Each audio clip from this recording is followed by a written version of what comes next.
Hello students, your teacher Rani Sharma is back with the next video on equations of motion. We have three equations of motion. First equation of motion, second and third. First equation of motion is also known as velocity-time relationship and it is given by V is equal to U plus AT. Second equation of motion also known as position-time relationship given by the equation S is equal to UT plus half AT square. Third equation of motion or position velocity relationship, the equation is V square minus U square is equal to 2AS, where V, U, A, S, T have the usual meanings. V is the final velocity, U is the initial velocity, T is the time taken, S is the distance covered, and A is the acceleration.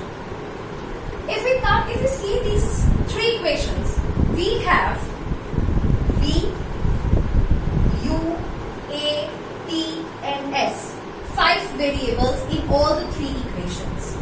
If we see the first equation is V is equal to U plus AT. That means S is not present in the first equation.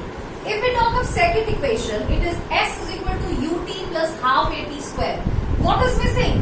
V is not here. Final velocity is not here. If we see the third equation, V square minus U square is equal to 2AS.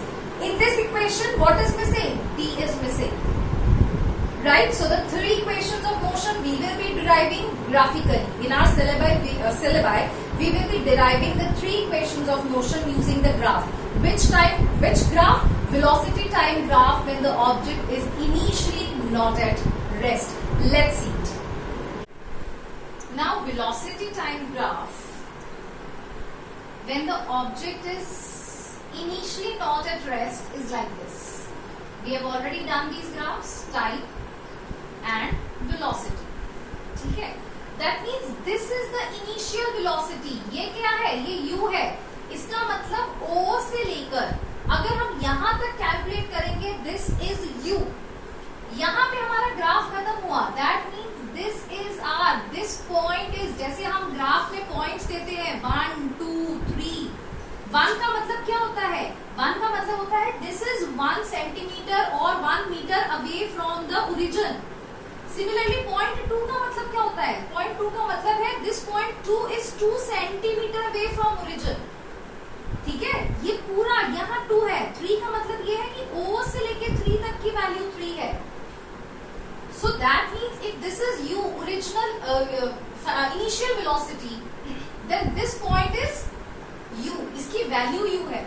यहाँ हमारा graph खत्म हुआ. Velocity time graph कितने time में? t time के अंदर.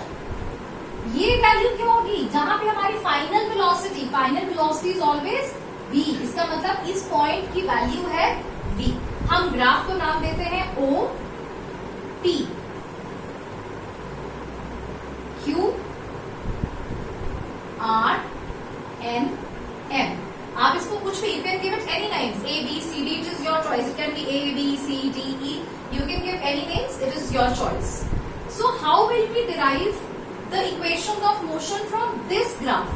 इन points को सबको हमने नाम दे दिए. हमने ये पढ़ा था कि जो वेलोसिटी टाइम ग्राफ होता है, वेलोसिटी टाइम ग्राफ से we can find out two things. One is acceleration and other is distance. We will be able to find two things, distance and acceleration. अगर मैं ग्राफ को ध्यान से देखूं, अगर OP की वैल्यू u है तो QR की वैल्यू भी u होगी. क्यों? क्योंकि रेक्टेंगल बन रहा है. रेक्टेंगल की ऑपोजिट साइड्स क्या होती हैं? Equal. If OP is u, then QR is also u. इतना भी क्या हो जाएगा? u हो जाएगा. If OM is v, OM की वैल्यू v है तो RN की वैल्यू भी क्या हो जाएगी? v हो जाएगी. ठीक है? मतलब अगर OP की वैल्यू हम कह रहे हैं u है तो OP के सामने क्या पड़ा है? QR पड़ा है, उसकी वैल्यू भी u. OM की वैल्यू हम कह रहे हैं v है. अगर OM की वैल्यू v है तो सामने बिल्कुल क्या है? रेक्टेंगल. फिर रेक्टेंगल देखो बन रहा है तो NR की वैल्यू भी क्या हो गई? v हो गई. अगर OR की वैल्यू t है, if OR is t, then इसके बिल्कुल opposite side of triangle is PQ. PQ की वैल्यू भी क्या हो जाएगी? 3 हो जाएगी. So first equation of motion पहले निकालते हैं. How will we find out the first equation of motion? First equation of motion है क्या? फर्स्ट इक्वेशन ऑफ मोशन है v is equal to u plus at. हम कहेंगे एक्सेलरेशन. एक्सेलरेशन क्या होता है? Acceleration is slope of velocity time graph. Slope कैसे निकलती है? Delta Y upon delta X. Change in Y axis upon change in X axis. What is change in Y axis? O M minus O P. O M minus O P divided by change in X axis O R. O M की value है v. O P की value कितना है? u minus u. O R की value कितनी है? t. Cross multiply करेंगे क्या बन जाएगा? at is equal to v minus u, और you can write as v is equal to u plus at. You get the first equation of motion. For the second equation of motion, and third equation of motion, certain steps are same. Second equation of motion कहता है s is equal to ut plus half at square, और third equation कहता है v square minus u square is equal to 2as. Second equation क्या कहता है? s is equal to ut plus half at square. हमको s चाहिए. v square minus u square is equal to 2as. फिर s आ गया बीच में. हम s कैसे निकाल सकते हैं? s निकालने का एक ही तरीका होता है, area under velocity time graph.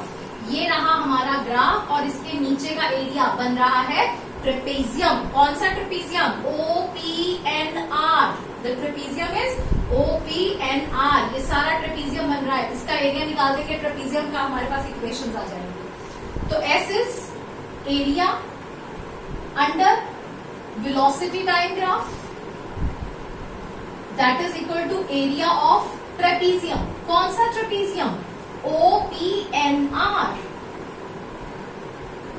Trapezium का formula half sum of parallel sides into height. Half का हमने हाफ लिखा. पैरेलल साइड्स कौन सी है? This and this can not be parallel. इसका मतलब OP and NR they are parallel. OP plus NR. Height कौन सी बनी फिर? OR इज द हाइट, क्योंकि दोनों साइड्स पे परपेंडिकुलर है बराबर. सो OR is the height. Values डालेंगे. हाफ OP की वैल्यू है U. NR की वैल्यू है V. OR की वैल्यू है T. सेकेंड और थर्ड इक्वेशन इस स्टेप तक बिल्कुल सेम चलती है. सो हम यहां पे भी बिल्कुल वही लिख लेंगे. S is equal to area under velocity time graph. This is equal to area of trapezium OPNR, that is equal to half sum of parallel sides into height. तो S is equal to half OP plus NR into OR. S is equal to half U plus B into T. यहां तक दोनों equations बिल्कुल same चलती हैं. अगर हम third equation में देखें तो हमारे पास V नहीं है. That means we have to remove V. We have to put the value of V. और वो वैल्यू V की कहां से आएगी? फर्स्ट इक्वेशन में से आएगी. थर्ड इक्वेशन के लिए हमारे पास टाइम नहीं है. We don't require time. इसका मतलब हम यहाँ पे वैल्यू किसकी सब्सटीट्यूट करेंगे? टाइम की सब्सटीट्यूट करेंगे. तो यहाँ सबसे पहले हम v की वैल्यू सब्सटीट्यूट करते हैं. From first equation, from equation 1, v is equal to u plus at. इसके अंदर डाला तो हमारे पास s आ गया हाफ.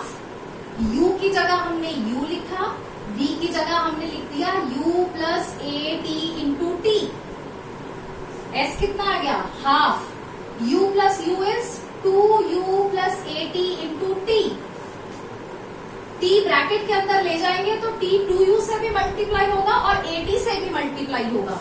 हमारे पास s आ गया half 2ut plus at square.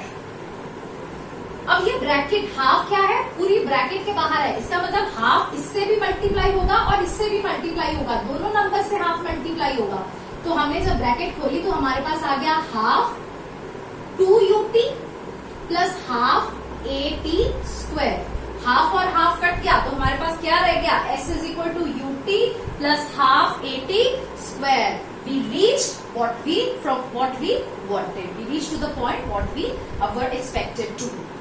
So this is the second equation of motion.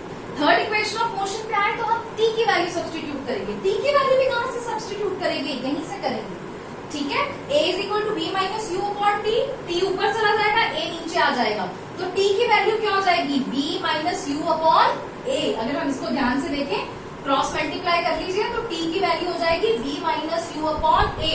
तो यहां पे भी हम लिखेंगे from equation 1, this is our equation 1, t is equal to v minus u upon a।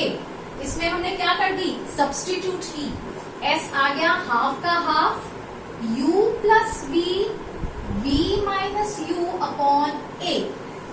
इसको मैंने लिखा s is equal to upon 2a, u plus v को मैंने लिख दिया v plus u, addition is commutative, v minus u, this is something like a plus b, a minus b, a square minus b square. अब यहाँ एक b की जगह क्या है, v और u, तो v plus u, v minus u क्या बन जाएगा, v square minus u square. हमारे पास आ जाएगा s is equal to v square minus u square upon 2a, 2a इधर ले जाएंगे तो हमारे पास क्या बन जाएगा, you will get 2as is equal to v square minus u square और v square minus u square is equal to 2as। This is your third equation of motion. I hope students the equations of motions are, the graph as well as the equations of motion are clear to you. Thank you so much.